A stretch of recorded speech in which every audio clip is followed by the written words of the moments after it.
Hi there, and welcome to Ian's Engage channel. I'm Ian. Before I begin, I'd just like to say a quick thank you to everyone who's been following my journey back into the world of model railways over the last couple of years. Or for that matter, the last couple of weeks. When I started my YouTube channel, I had no idea I'd be posting my 100th video so quickly. And I'm still amazed and humbled by the number of people who continue to follow along with my progress, or more realistically, the lack of it. I'm hoping that 2024 will be a year of action, rather than procrastination. So with that in mind, let's get on with it. In a previous video, I showed how I'd begun to implement the plan for constructing the tricky bit of the layout behind the scenic breakboard, and then announced that completing this area was my number one priority for this year. In this video, I'm going to show how I've made some progress in this area, and how I'm about to begin to create the first section containing pointwork, servo motors, and wiring for block occupancy detection. Since making plans to implement the tricky bit all the way back in April last year, the track plan has changed several times. And actually, since I last presented a version of the plan, which was version 43, it has been updated yet again, and has now moved on to version 44. After reading your comments on the updated track plan videos, I've decided to bring the two main loops closer together again. The main reason for this is because it will make implementing the inclines easier, and they'll take up less space. However, as advised, it will also make the track look more realistic, which is definitely quite important. Another advantage is it will allow me to go with my original plan of having a road at the west side of the layout to support local infrastructure in the Sill and Mantlethorpe areas.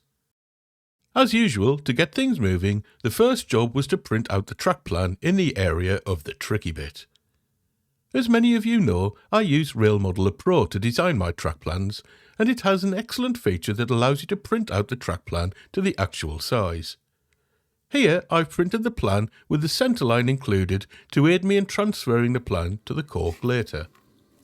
Unfortunately, my printer isn't capable of producing borderless prints, so in order to get the pages of the track plan to align correctly, it's necessary to remove the borders from each page. I used my utility knife to do this, and used a fresh blade to ensure that I didn't tear the paper. Actually, removing the left and top borders from each page is sufficient, as this allows the pages to overlap.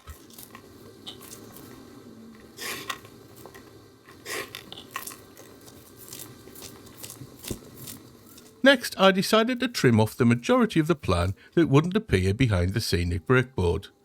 Before I did this though, I wrote down the number of each page on its associated printout just in case I had to remove the printed out number.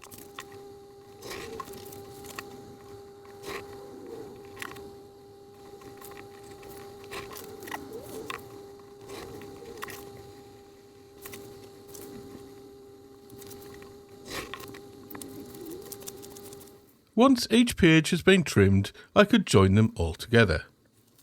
Rail Modeler Pro has a few handy features to make sure that the pages can easily be aligned, including guidelines and assembly markers. Once aligned, I used sticky tape to join the pages together, cementing the joins on first the front and then the back of the pages.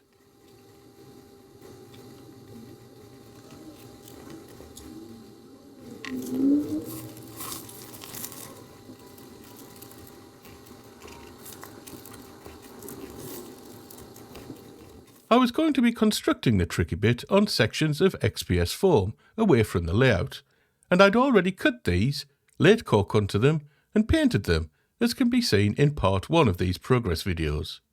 As I'd removed the scenic breakboard to gain access, I needed to ensure that the foam sections remained in place, so I inserted some foam spacers to replicate the scenic breakboard. I also marked the section breaks onto the foam opposite them, as I wouldn't be able to see them when the track plan had been laid.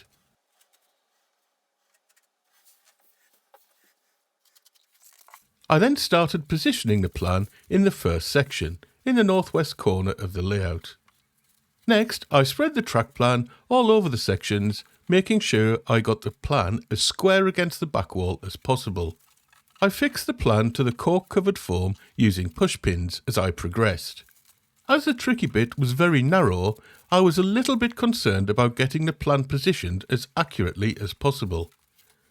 It was fine having a nice track plan in software, but when it came to the reality of laying the track, it was essential to position the plan in the correct location.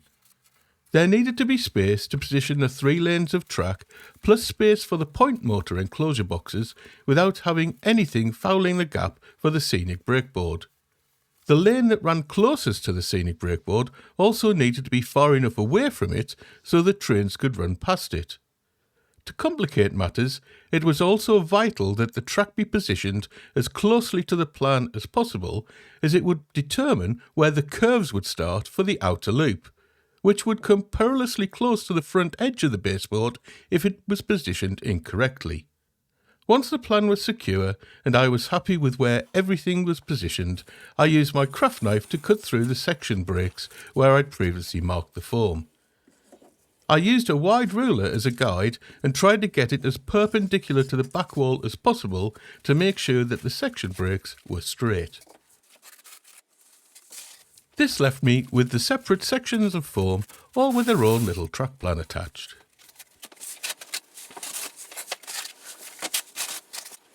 The next job was to transfer the track plan to the cork.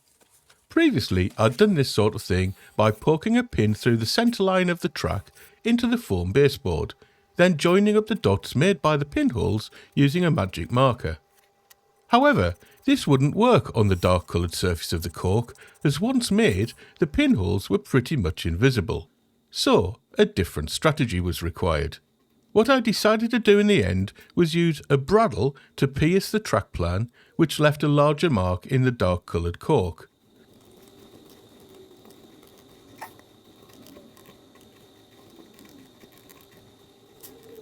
It was still difficult to see the holes though, so I used a pretty pink paint pen to mark the hole positions while the plan was still in place.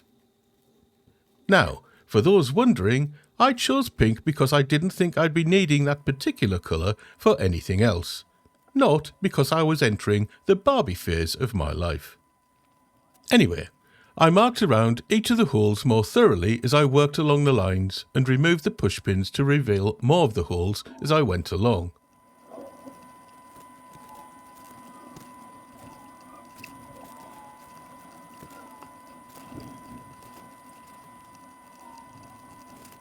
Once I was confident that I'd marked all of the holes along every centre line, I removed the paper track plan to reveal the dots of paint below. I could then play Join the Dots using the paint pen.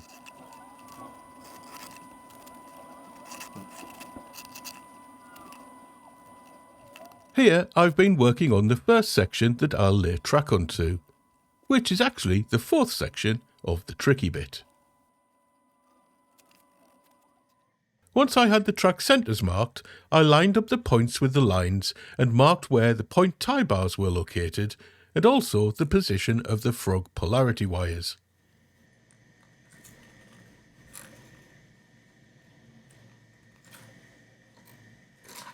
I used a ruler to extend the point tie bar locations to the edge of the board, where they would meet up with the servo inside its enclosure box.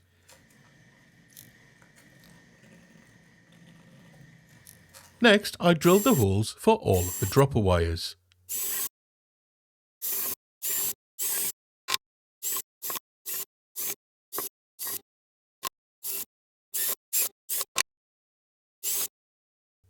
And then had a bit of a tidy up.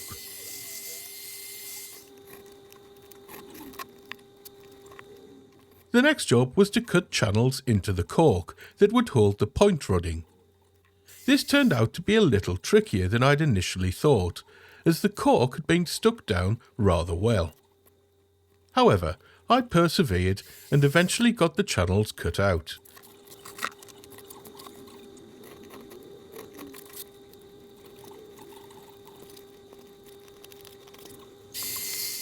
Next, I marked out and cut holes where the servo enclosure boxes would be located at the end of each channel.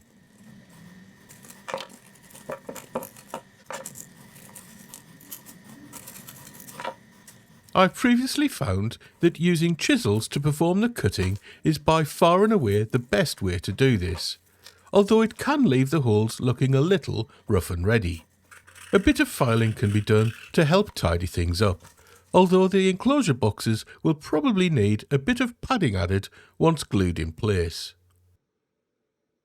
Right, I seem to have run out of time this week, so that's pretty much where I'm up to at the moment. I realise that I've only done half the job of drilling holes through my foam baseboard, as there's more foam and plywood in the train room that needs to be breached. Next, I'll add the brass tubing and point rodding to the channels I've created and cut them to length so that they run from the point tie bar to the servo motors.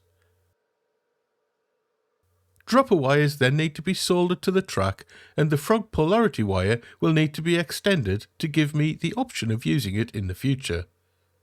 Once these jobs have been done, I can permanently glue down the track, and then move on to the next section. Okay, so that's about it for this update. It's good to have finally made a little bit of progress on the actual layout, and hopefully it won't be too long before the tricky bit isn't looking so tricky anymore. In other news, after 100 videos and having posted one video per week for pretty much 2 years now, I think I'm going to take a short break from posting. To be honest, it'll give me a much needed break, and will also give me time to move the build on without having to think about producing a video every week. Don't worry though, I'll record what I'm doing and will start posting again once I've recharged my batteries. In the meantime, if you've got any hints, tips, useful tools or techniques to pass on to a beginner in Engage modelling, or if you simply want to say hello, then please do so in the comment section. Anything and everything you've got to say will be greatly appreciated. As always, thanks ever so much for watching. Hopefully I'll have another update on my progress in a few weeks' time. Bye.